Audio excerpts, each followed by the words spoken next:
the real design, if I have to define, is something that begins when the landscape, the space for all the logical thoughts and thinking ends and begin the space for the magic. Hi, everyone. I'm Amy Devers, and this is Clever.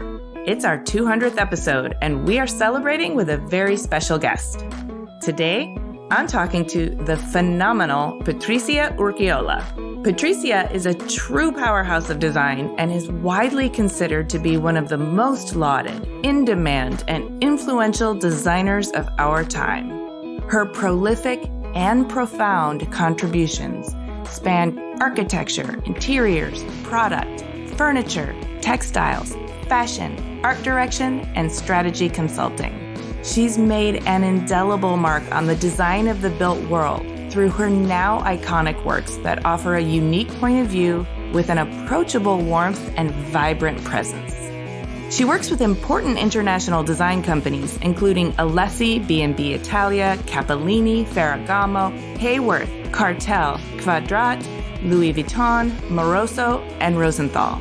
Recent architecture projects include Il Sereno Hotel in Como, the Roommate Giulia Hotel in Milan, the SD96 Yacht for San Lorenzo, Das Du Hotel in Berlin, showrooms and installations for BMW, Cassina, Missoni, and more.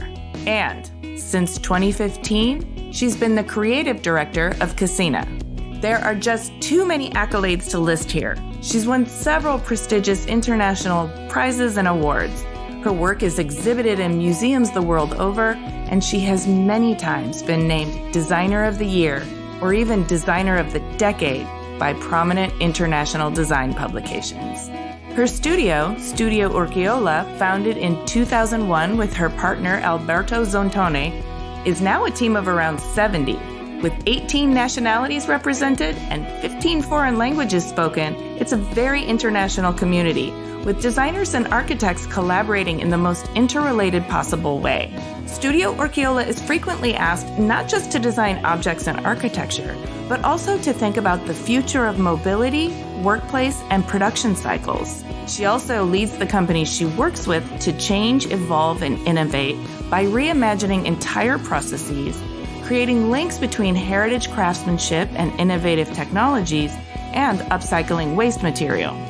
Her design point of view merges humanistic, technological, and social approaches, and she describes her design thinking as being at the intersection of challenges and breaking prejudices and finding unexpected connections between the familiar and the unexplored. She's led an extraordinary life, and it plays out like a who's who of creative masterminds. She's worked with or been mentored by some very significant figures in design history, including Achille Castiglione, Vico Magistretti, and Maddalena de Pavetta. And with boundless energy and insatiable curiosity, you'll hear her talk about her fascination with varied interests such as modern philosophy, AI, and Judy Chicago's The Dinner Party. For this one, you may want to follow along on the transcript. We've taken great care to hyperlink all of the significant design figures, movements, art, books, brands, and philosophers she mentions so that you can go down all of the rabbit holes you want. You can find that at cleverpodcast.com. Patricia's journey is nothing short of remarkable, and she brings us right along with her on a trip that feels like part intellectual obstacle course and part magic carpet ride. Here's Patricia. I am Patricia Urquiola. I'm an architect and designer. I'm 100% Spanish, but I think 100% Milanese too, because it's the city where I live and work. We have a studio of architecture and design. I'd love to back up to your origin story and kind of understand how you got to be who you are now. Can you tell me the story of your childhood? You're from Oviedo, Spain, yes? Allora, sì, I come from the north of Spain, but Spain, as I live in Italy, they always think that they have a kind of Mediterranean origin, no? But I am from the north of Spain, and the north of Spain is the Atlantic side, and it's facing to the ocean. It's a kind of different, powerful idea, no, of growth. For example, I'm the second daughter of 3 children. Then I am the always in between. Mm-hmm. And the always in between is always middle child. Yes, I don't know, always in between. You never know. They forget you many times. You've got a portion of freedom always more than your brothers. I have a big sister, but they were always focusing just to understand what to do or not to do. And I had a younger brother that was the male, right? Who was so nice, so gentle. Then I was in the middle, no? That was very, very, that's always interesting. My father was an engineer. Mm-hmm. And my mother did something, I think, nice. She created a family very young. And when we born, the 3 of us, she come back to study, and she studied English philology and philosophy in the 70s. Then she was going to the university or doing a lot of homeworks in her desk, in her room. I remember a lesson, suffering, and that kind of a student attitude, I think was nice to see her when we were about 10 years old. And then I think was something she shared with us in a way that normally you don't share with your mother. So you saw her being driven and curious. Yeah. And suffering, the exam that never ended or yeah. things like this, no? Rigorous and rugged. And it was the end of the period of Franco, no? Then we were always moving to the south of France because the culture was coming from there, was our salvation. Okay. As my father was Basque. Okay. Obviously, always Atlantic and North Ocean side, but they were just in the frontier, no, with Pays Basque. I like it a lot that the grandparents, the Basque ones, they were coming always to visit. But I remember the grandmother, she was always doing for us Basque jackets with pompon, and I was always breaking them. Then it was my sister was always perfect, and me, I was so you were putting me something, and something was breaking. My mother always said at the beginning I couldn't understand you choose that profession because you were always breaking everything in home. I couldn't, Why were you breaking things? Were you rougher on them? Were you playing harder? Who knows? Okay. Who knows? I think I've got the lucky thing that I had a brother. Then I could always work and play with things, not only girls and Barbie things. I could play with a garage or with many other things that he had. Then we were always sharing, different ways of working, and possibly I was curious.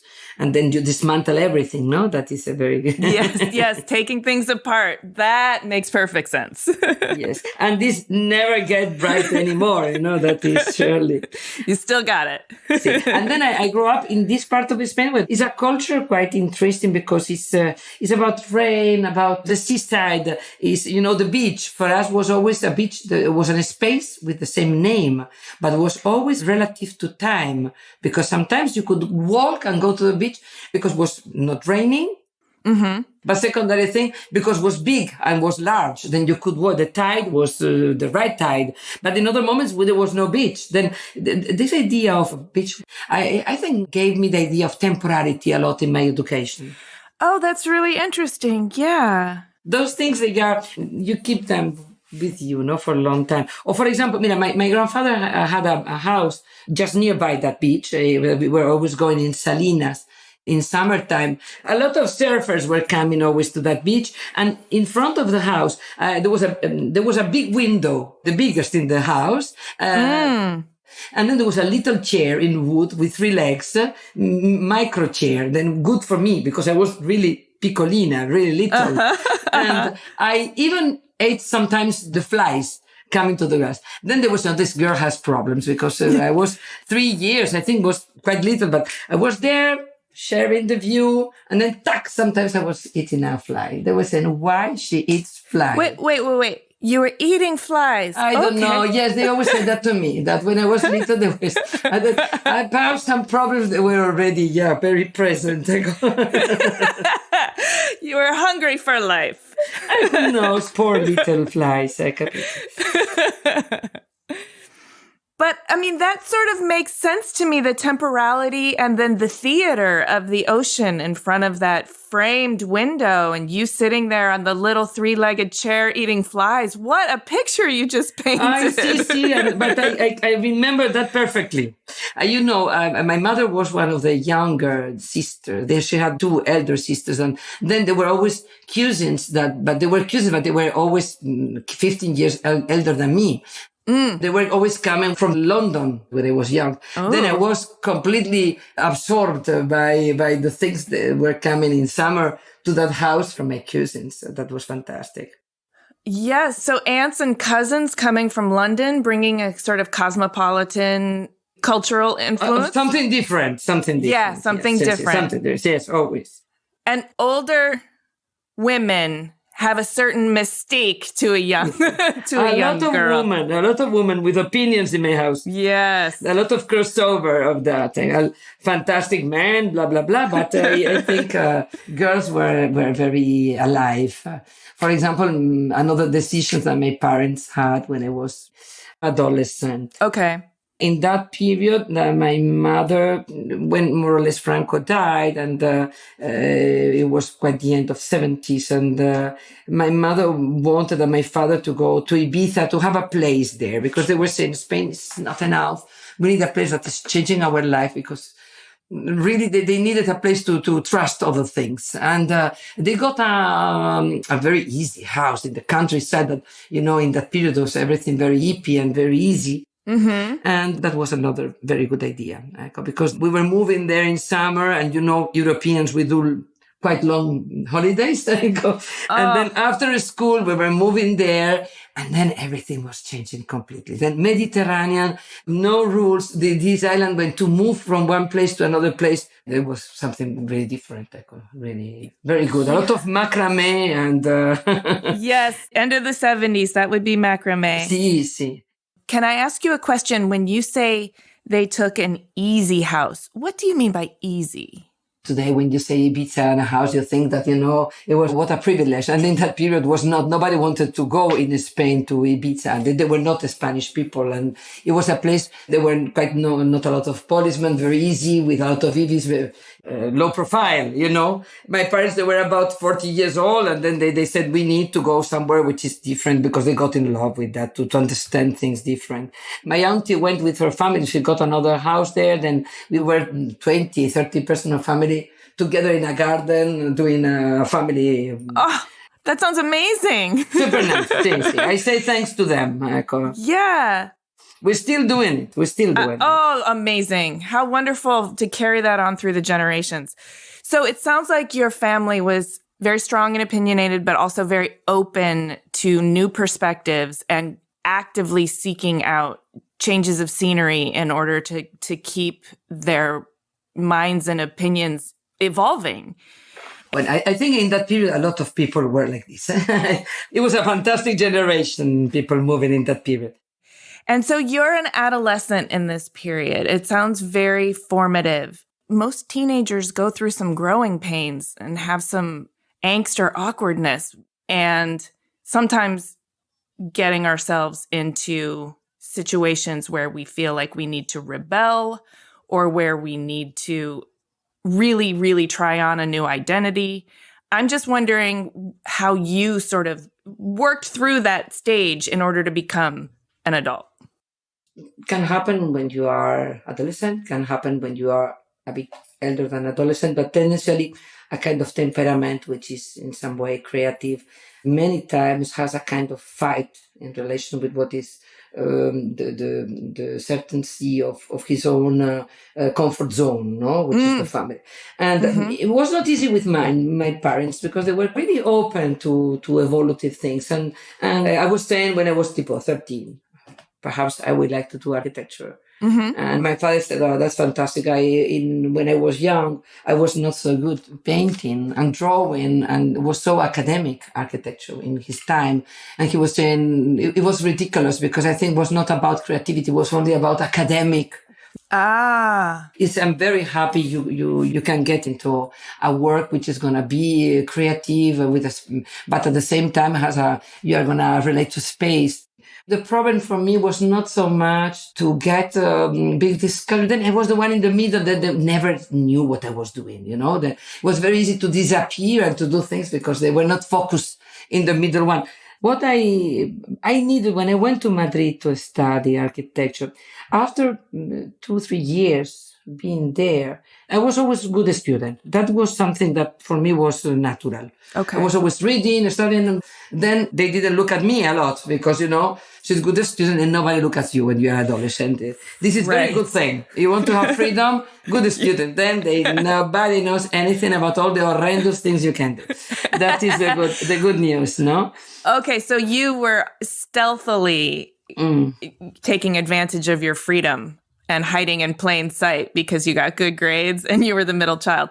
Beautiful. Makes perfect sense. Say that. Okay.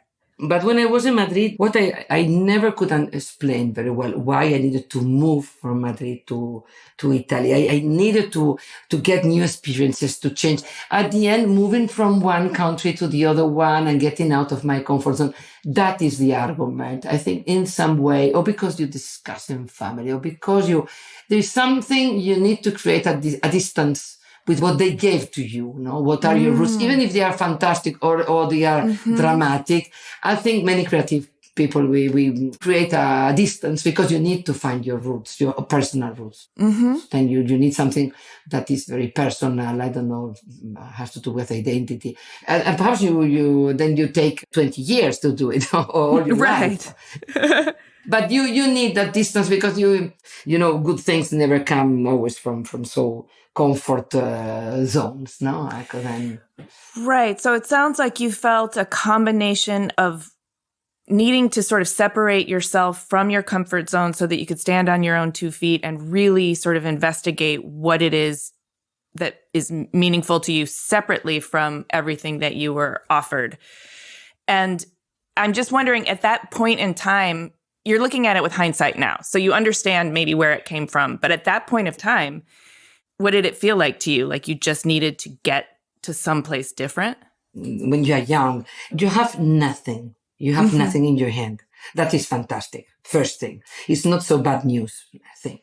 But, and you have a really white canvas always in your hand. And many times I remember perfectly thinking, that's never gonna be a real place to do something, so nobody can tell you really how it's going to be your path, no? And there's no idea that you are going to have it even. But all this uncertainty is interesting. It's an interesting place to be. And I've heard from a lot of people that naivete is actually a really beautiful, it's that white canvas that you're talking about. You don't know what you don't know, so you can't get in your own way. But you move. You know that, for example, then for me, where I grow up, I said architectura is not in that city. And then when I was in Madrid, it was not enough. I needed to move and to put myself in another situation. And all these things, always they help because architectura was always the same. But the way I was approaching architecture in Madrid and with the other students, we were already in the 80s, no? It was all about, obviously, postmodernism. And it was very interesting because it was very strong. They came in the 80s, it's very strong. And when I moved to Milano, possibly this idea of postmodernism and architecture was interesting, but there was a Memphis movement, from Sotsas.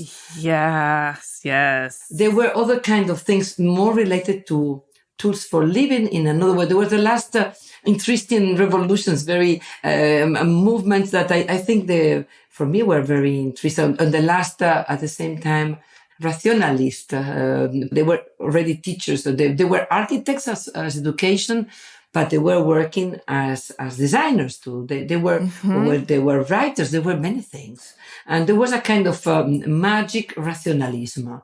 That these two words, they should not fit, but they fit perfectly. And that was this Italian way of approaching the project, no? That for me has been really interesting. Through personages like Castiglioni, the brothers Castiglioni, that they had the luck to do an exhibition, then much later in the Triennale of Milano to do it in honor of Achille, one of them. Mm-hmm. At the same time, celebrate the work of the brothers, no?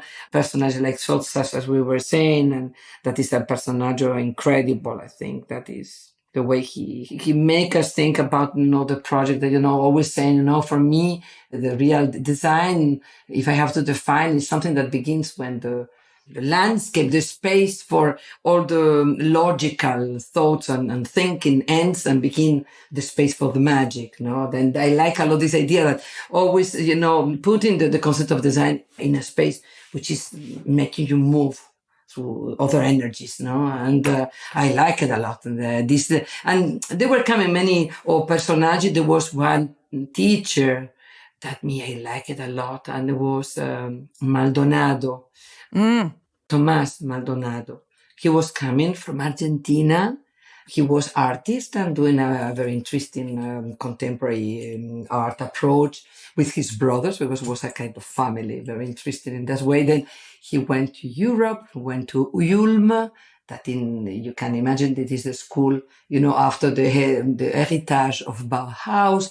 Ulm is the school that really created the concept of module, of recreating all the more severe and logical and intelligent and valid pieces of design for the reconstruction of a Germany after all what happened in all Europe, no? And after doing that, he came to Milano, and he came to Firenze, and then to Milano and he was, for me, this to get into a land of rationalists that they have this other, at the same time, they have this kind of space for magic. It was so strange because I was coming from Ulm. Then I thought really there was not a space for that. And then they demonstrate me we were speaking a few times about this, and it was very nice conversation. And it's something that I think was very beautiful this was, Maldonado was a man really interested already in progettazione ambientale. That means environmental design already when it was before the beginning of this millennium. And he was already making us speak and think a lot about the idea of systemic thinking and systemic approach, systemic, all the kinds of system, the idea of complexity, to move comfortable in the density in what can be complex, no? And then putting architecture, design, and all the new attitudes in this. He was fantastic on that. And then, the first new ecological thoughts in my mind came thanks to Maldonado.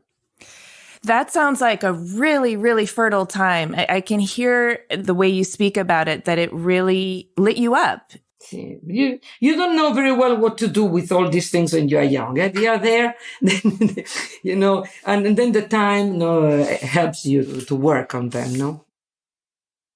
But did you also feel like you were part of a kind of movement that was growing? Did you feel like you were part of something? What I think helped me to be comfortable there, I was coming from Spain, as I was the generation, I was part of a generation of when Franco died, and when I was young, then it was very important that we were changing rules completely. They were saying, you've got to change a lot of things. Then when I arrived to Milano, I think I was not feeling like a daughter. And then, when you are a daughter, you are very respectful. I was feeling like, we have to break rules and look at them in a very easy way. Don't be okay. Don't be too much respectful, which is never perfect. I always say masters must get into you. You have to interiorize them, but you have to understand what is for you very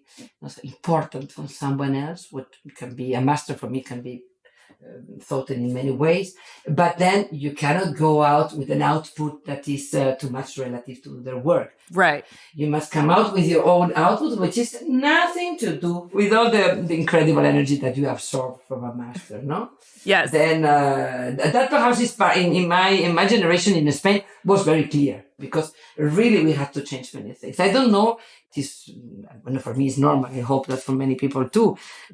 So we ended now a book in Cassina, for example, a company which I'm doing a kind of art direction, no, from 8 years, and it's a company that has from the beginning of my work always the company is going to be centenary now, but at the same time, it's a company that we had to do this year an anniversary, a 50th anniversary, about a decision that the company took at a certain moment. It was a company already working with incredible creative people from the 50s. But they decided to, especially in the 70s to the 73, just because now is the 50th anniversary, to create a kind of division that was called I Maestri, the masters, because the company began to work with the foundations of Le Corbusier, Charlotte Perriand, and Jeanneret. They asked to produce, reproduce part of the éléments de rangement, you can call them in many ways. That was the way they were calling them. A collection of different pieces from their fundaments for thinking what is the products to arrange an ambience, no? And they began to do it in the 60s, but in the 70s, they said, that is so interesting that perhaps we have to go to other foundations, people that they've been really important at the beginning of rationalism, and they gave the value as Rietveld, you have to know, they went even to Macintosh, or they went to Asplund, different architects that they asking to the foundations, can we reproduce and get into production what is being important in that master, no? These things came like an organized part of the company and the production, which was always living with what the other contemporary designers were working in the company. And all this, at the end, has been very interesting because we are celebrating now with a book, a very nice exhibition we did in Salone, no? And in reality, was so interesting to be there with 15 foundations of the different masters, but because now we see the things from another point of view, a lot of people that were working in the company that perhaps they passed away, as for example, Vico Magistretti, they became masters, just to explain you, or Gio Ponti or other fantastic ones. And to look at that, understand how in that period of the 73, that was beginning of 72, there was the learning from Las Vegas, just to understand, that's the book, no? From Venturi, and was the beginning of all this postmodern moment of ferment. And there was the idea of, the museum is not anymore the museum, the city is broken, and then, the domestic landscape can be even our museum. And then those pieces came into our domestic landscape as part of the values of all the last research in architecture. All these things get blended in that period especially. And it's very interesting that today those things for us are quite obvious, but I think Cassina is a company that really did a big effort in that way.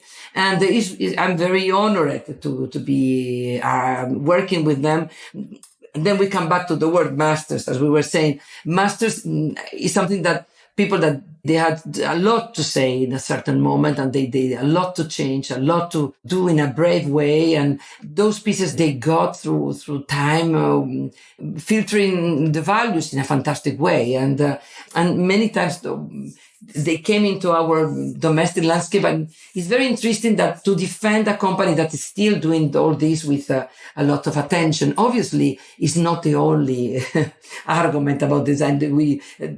The domain of design today has a crossover much larger than furniture and representation of the first pioneers, but they are pioneers, and it's very interesting that part of my work is to take care of this with a nice team, It is very interesting because it's a sort of stewardship of history and context and the mindset from which things grew and culture was informed.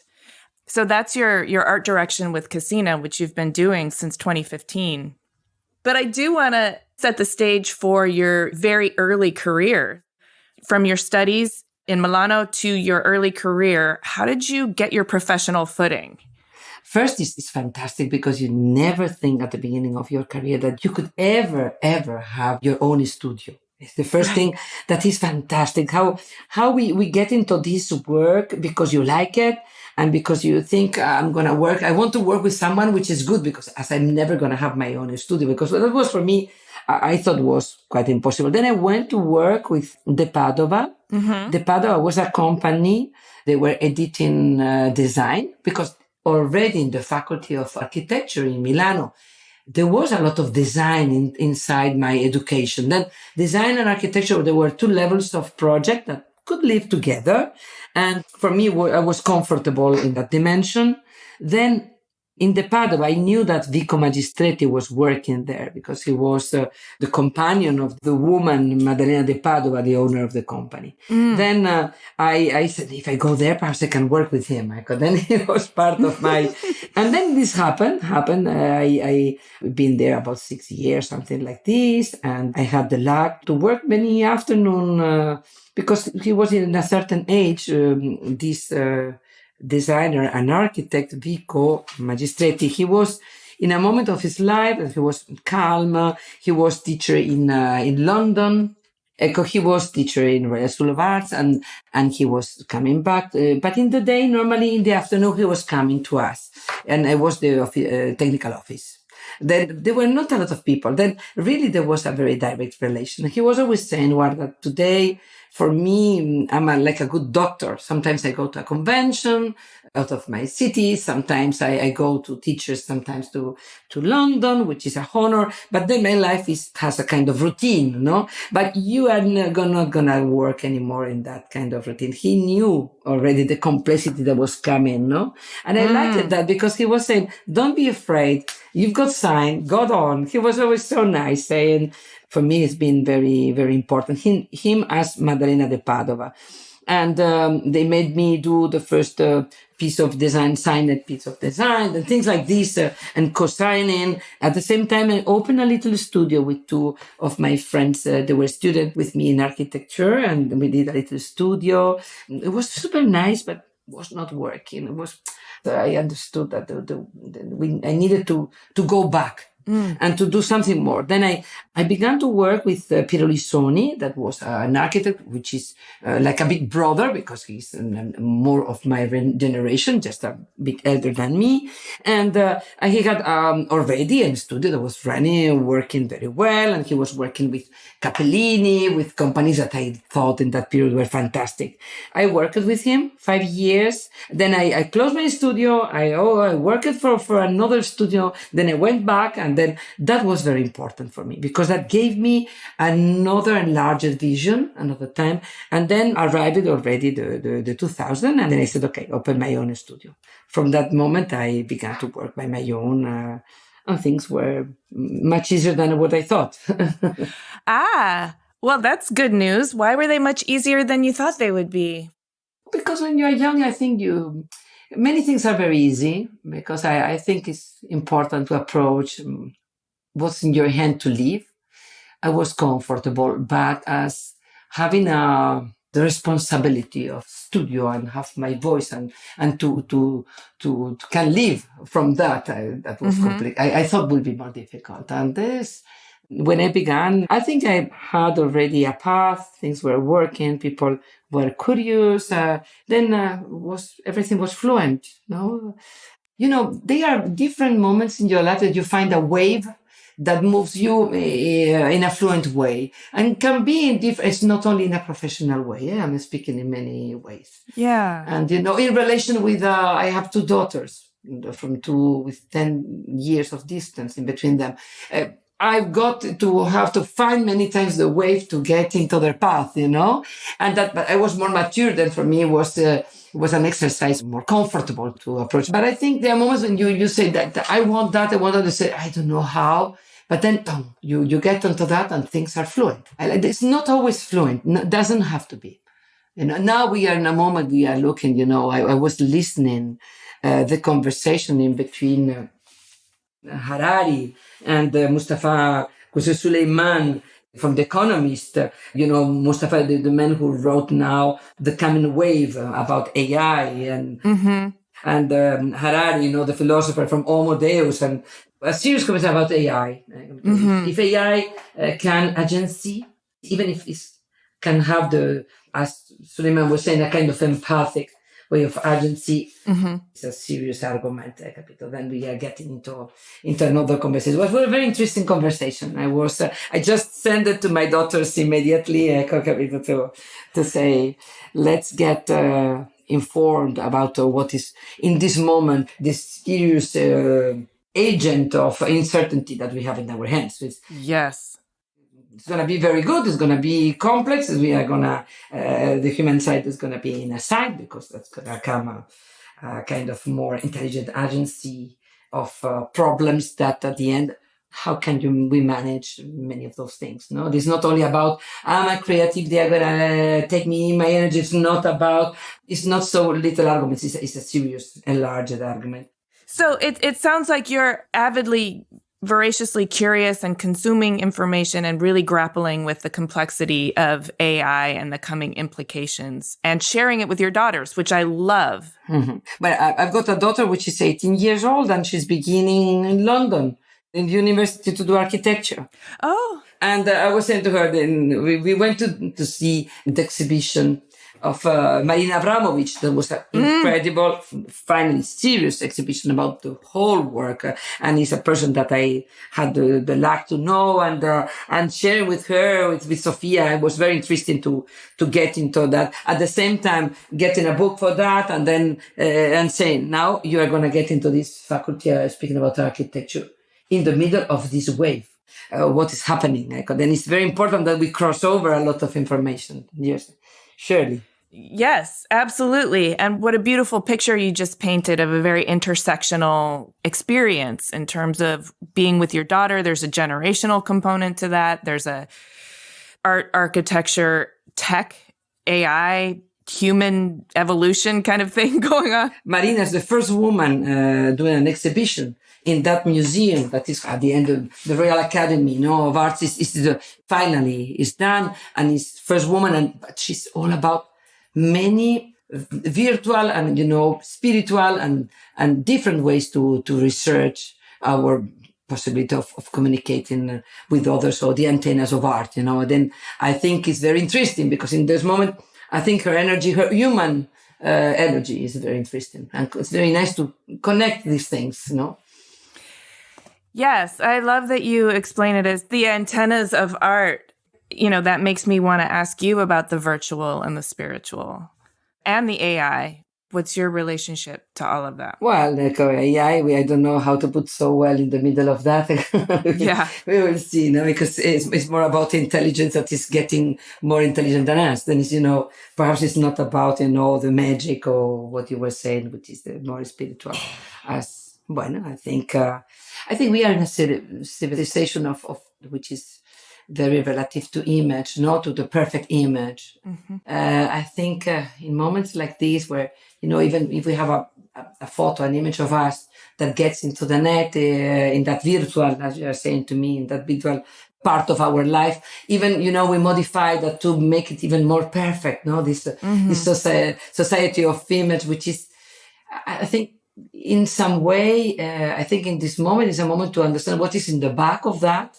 People which are interested in thinking in the other side of what is this first visual layer of image.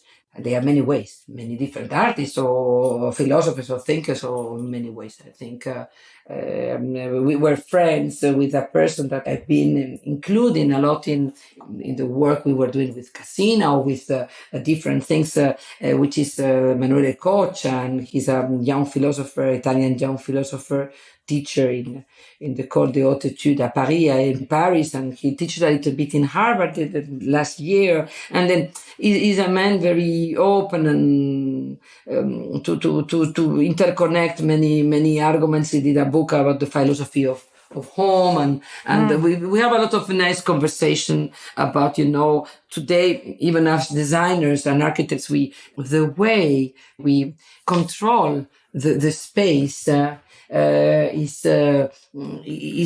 through the meter. How we can measure is been always through the centimeters, the meters, the inches, when we can. It's not important, the system, but it's not anymore enough for the virtual part. Then if we are speaking about tools that are enlarging our powers of our hand for drinking, a glass of water is the prosthesis of our little hand. The seat is, like a third leg to be having a report, and like this you can go on. All the physical prosthesis, and it's part of my work every day, even the space and everything.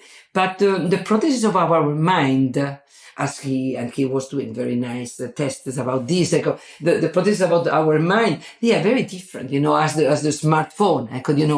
Those are prostheses of for our head. They are very different. We cannot work with measurements, the normal measurements of an architect. And all this space, which is virtual, today we live the virtual and the physical together. But if I'm an architect, I have to work in both. It's absolutely necessary. Then I don't have the same ways of measure. Then it's very interesting.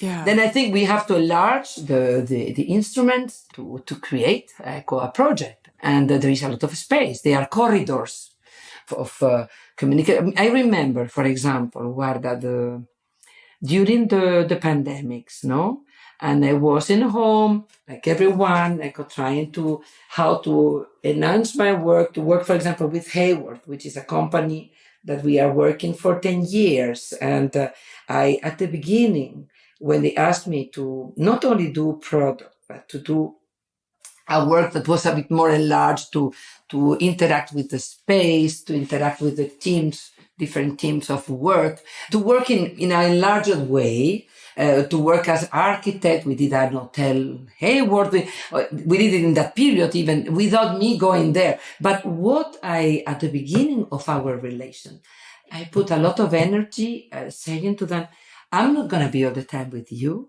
Because it's in Michigan, it's not so easy. Then let me come a few times, but it's impossible that I'm all the time there. Then let the teams, the team of architecture, the team of design, the team of engineers, to come to Milano too. Then like this, I don't ask they come a lot, but they come sufficient that we create a kind of interactive human relation that then we are connected physically, mentally, And then even if we get into a virtual way, we know each other, and then you've been in my table, you've been in my chair, and I've been in yours. Yeah. And then we were a team, and we had all this experience. Then we were very comfortable. They needed to do a hotel in the city, and we didn't even not coming there because we knew the team. We were so confident. I was very proud of that. And in that time, one of the other things I couldn't do, and I didn't know how can Maxi, which is a museum from Rome, in Italy, a good friend, a person that I know, Domitilla Dardi, she asked me, why don't you be part of a little project? Casamondo was a project done with Forma Fantasma, which is a very interesting duo of design, Italian, that I like a lot. They were giving the principles of the project. And each of us designer had to create, for 1 week, 3 images a day. In the Instagram, creating our avatar, which was me. The argument for me was, working at home. Then I had to create for 1 week. It was my time. I began to work with, in a virtual way, doing this kind of very playful vignette, a lovely little history about this avatar. Finally was me with my wings. Finally it was me, with my dog that was, doing with me a lot of things from yoga. And, at the same time we were sharing the computer because I don't want to be with my plants. Then he was working in connecting. We were doing a lot of, in my virtual world, I had a lot of space, a certain freedom that I don't have in my real world. And it was fun. It was nice. And I liked this occasion because at the end, the project had a lot of sense for me.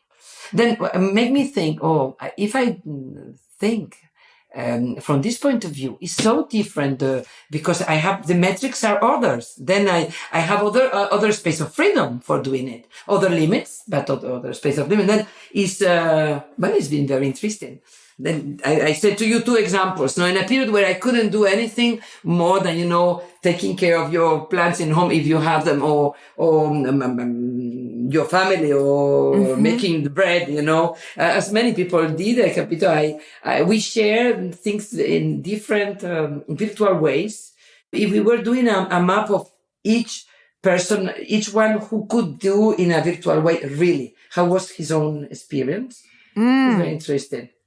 And we did, for example, out of the box, a kind of conversation with the person that for me were very interesting. And I could give them the relation with them to others because I couldn't give to Cassina all those things. Then I was giving the only thing I had, the relation as, for example, Olaf Aureliusson. I got the luck to have this fantastic little relation to share with others. And we did. Then in other occasions, I would never think to share that or to give to that the value, Right. Then corridors of virtual, the spiritual side, I think is something that perhaps is not today. It's not the conversation. I think I was saying to you, it has to do with the liturgic side of life, the magic side, or anything which is the wrong side, which is in the back of the perfection, which means the human side. Yeah. There is a lot, and the virtual corridors of communication, there's a lot to work on them, a lot. As designers, as architects do. So when you described meeting the teams with Hayworth and being in each other's spaces, what I always am very impressed with is this idea that when you're in somebody else's space, you're receiving so much information, so much communication from them that is nonverbal, that is simply about the energy in the space, the objects they have, the way they live that you pick up from looking around them. Yes. That helps you know a person without having to go through the process of actually asking the questions and listening to the answers. And then when you leave, you take that with you in a quantum spiritual sort of way. You've been in their intersubjective field and you have a sense of them that you can carry with you. And you described that so well, but also how that is what made your virtual collaboration so successful is because you had that already. I choose in my life, all my work is about no verbal language. Yes. And this is something that when I was adolescent already I had very clear in my mind. I decided to do architecture because of that. Because I said, in some way, would be something creative. That means you're going to create a kind of vocabulary or a kind of language. You're going to speak something through a space. That was to study architecture, no? For me.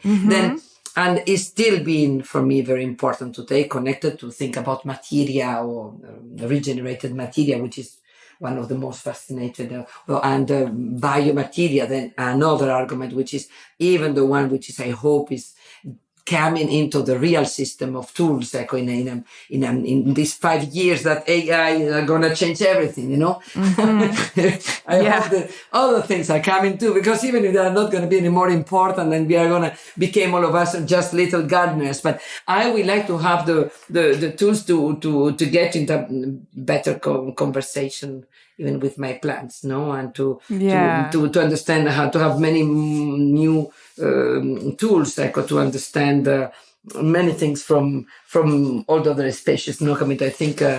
Well, there's a psychedelic revolution happening too. So. It's another thing that but that is not afraid in me. I think to enlarge the human window, to a larger window. When you don't have in front of you the Gestalt relation, nature and you, but you are part of that nature, or even there are many ways to affront. There are a lot of philosophical ways to think about this, but you are part of it. This evolving circumstance that you are part of it with all the good and bad. I think it's interesting that is becoming always more clear. Yes. And as it becomes more clear, it also becomes more complex.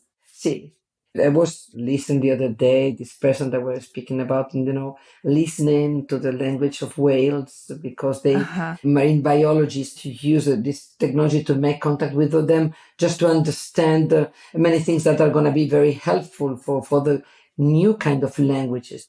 Our masters They larger them from the humanistic ones, I think perhaps in the Oriental philosophies, many times, they were really, I think, more open to understand that masters were coming from small, immense, and not only coming from humanistic things. Perhaps we have to learn a lot, or we have to rewind a lot, no?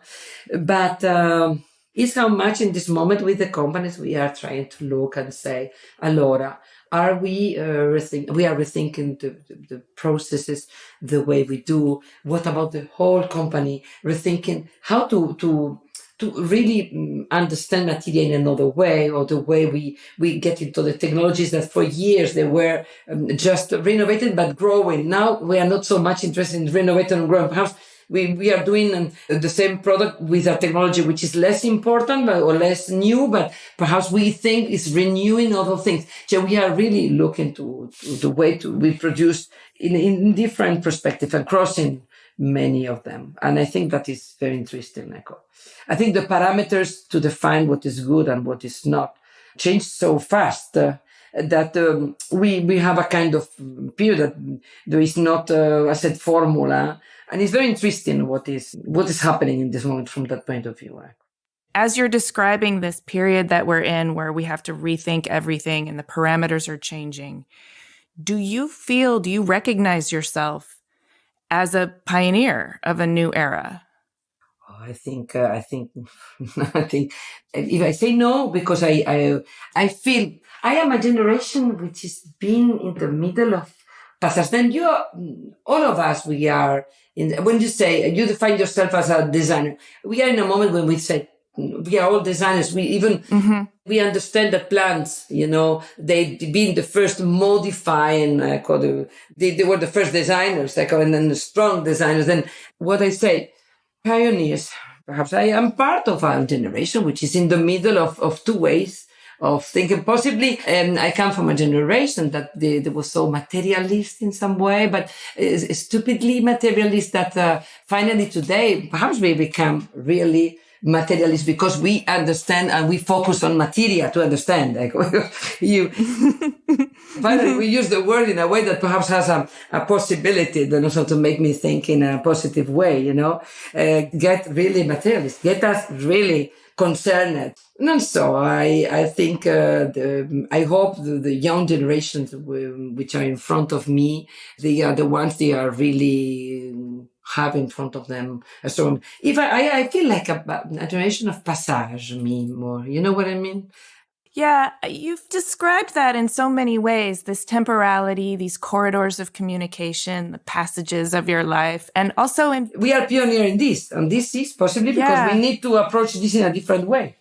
Yes, we are enlarging the measurements of what means the space. Then they said to you, speak about with any interiorist architect, say, what is, say to me, which are the new things. Then you cannot speak about, we are thinking about lighting and colors. And this is all ridiculous. In this moment is how much we can give to people a way to live in a domestic land space or in a proper spaces that they can feel a certain well-being but it's not only about that. In this moment, we are considering things which are a bit larger than this. All the uncertainty in all these arguments that we were saying before, they are in our head, and the land under our feet is a little bit moving too. Then, pioneers in the way that we know that now is like this, and anything we are touching in a project, even if it's a little project, is connected to a larger object, which is what is material you're working. That is material which is a natural one, like a marble, or is a regenerated plastic. You are connected to a hyper object, which is something that you can't control, or you have to deal in another way. Then layers of relation with what is for us the word in many ways at the same time. Anything you are doing, you're thinking about something you are producing. You have to think from the beginning the way it's going to die, how it's going to be dismantled. But it's that, I think, in some way, in the way we were working, in my experience in Italy, searching always a kind of quality of techniques, always there was always this idea of understanding the what about the time and the piece we are doing? What about the quality of the materials? It's interesting that get old, and what means that get old? We always can get old because people are still giving it value. It's not because the material is resistant or resilient. It's because the energy which is in the project is resilient, and then people want to keep your daughter or someone else want to have it or want to recycle. Mm-hmm. Or, it's not only a question of resistant material. It's a question of how many values are into a project that they can keep interested and filtered in a good way in the time that can be revaluable and reused. Then it's a complex argument, which is fascinating. Yes. Today we have the double layer of physical and then all these new prostheses for our mind, which are, we need to work a lot on them too. And then to understand how to fulfill this virtual work in a lighter and different way. Yes, it's a new frontier. And I guess that's one of the reasons I see you as a pioneer, because you're thinking about this and you're thinking about what the shape, the materiality, the value, the limits, the freedom, the interactivity, the energy of this virtual space is. And I really appreciate that about you. Well, thank you. I will like to reborn Capito and to begin today. Really, I'm not joking. I think it's really things are changing so much that I use too much time of my life. Yeah. You're timeless. Yes, you're timeless. Your energy is timeless. It's not even. It's. I think timeless, Marta, can be so dangerous argument. I think you always have to be always the daughter of the time you're living now. Then like this you evolve, and then you keep. I think you keep your adolescent side into your 80 years body. You know what I mean? I see my mother, which is 88, is going to be now, and she's still having a strong, the little philosopher inside. I like her. She did a few moments of big change in her life. She's still been very curious even about me, about my nieces, and she compares and she gets into the mood. She's good. She's good. Nice. What a great model. And I love that you challenged the word timeless. I think it's important, and that, It's a killer, that word. Yes, I think it's better you represent what is your interest in this moment. We are never the same. Yeah. And then I hope I had different moments and different Patricias in all my life. And I keep on creating a new one, and a new one, and a new one, and a new one, and for the time I have. Which is just time. It's just my time, which is always a short time, for all of us. In relation with many things, no? But we are enjoying speaking. I forgot I'm speaking and someone can listen. That is good. I don't know if it's bad too, but it's good because it makes me not think about that, which is... I love it. I love it so much. Thank you for sharing so generously of yourself. Before we wrap up, is there anything else that you would like to broadcast about yourself that you feel is important to share as a daughter of the time that you're living in? I think this idea of complexity is very important. To enlarge those kind of parameters for me is important. Another thing that for me is beauty is always, I was sending to one of my daughters to this little instrument that you can connect and you can use as a music player, some wooden tools and even a plant, and you can play a very simple, like a little instrument. And I'm always more and more curious on how can we get more ways to install conversations which are not just our conversations, different kind of creative conversations with the media, with what we are part of this nature and artifice all together. More conversation. I think possibly is the democratic way of thinking that we have as human, and dialogue and conversation is I think is the only weapon we can have. Different conversation, find new languages for conversation. Not only that. All these things are super important for me. wouldn't it be wonderful if we could evolve so that we could hear frequencies that we can't currently hear? Or at least we could design translators that could communicate with our dogs and our plants, that could translate frequencies of other energies that we don't currently understand so that we can emit instead of converse. They are fantastic people doing it already, I think. Then those are the pioneers. You know, when you say to me the word pioneer, I would like to say to you, no.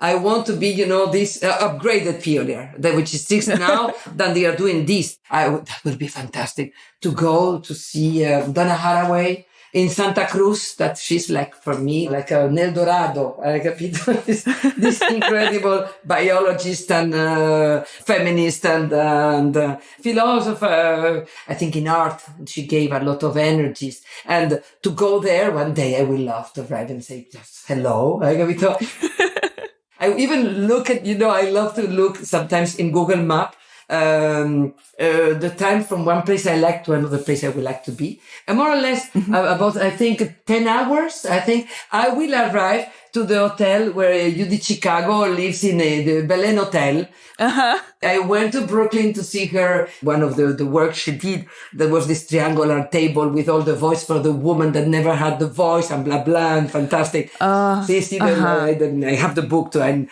I like it. Today to do another one, there will be with more enlarged, because it's not anymore a problem about women, it's about many others, the dinner party, to create a kind of dinner party. In my fantasy, I go to the one woman, to the other one by car, as I did in America many times. Then in this case, I will do this, from California to New Mexico, Capito? To see 2 fantastic women from past that for me, they have to do a lot with future. Fantastico. This is my dream, my lovely dream. I love this dream. I love this dream. If I could be a fly in your road trip, but don't eat me. Patricia, this has been so enjoyable. Thank you so much. Ciao. Hey, thanks so much for listening. For a transcript of this episode and more about Patricia, including images of her work, head to cleverpodcast.com. If you like Clever, there are a number of ways you can support us. Share Clever with your friends, leave us a 5-star rating or a kind review, support our sponsors, or hit the follow or subscribe button in your podcast app so that our new episodes will turn up in your feed. We love to hear from you on LinkedIn, Instagram, and Twitter, X. You can find us at Clever Podcast, and you can find me at Amy Devers. Stay tuned for upcoming announcements and bonus content. You can subscribe to our newsletter at cleverpodcast.com to make sure you don't miss a thing. Clever is hosted and produced by me, Amy Devers, with editing by Mark Zurowinski, production assistance from Alana Nevins and Anushka Stefan, and music by L1011. Clever is a proud member of the Surround Podcast Network. Visit surroundpodcasts.com to discover more of the architecture and design industry's premier shows.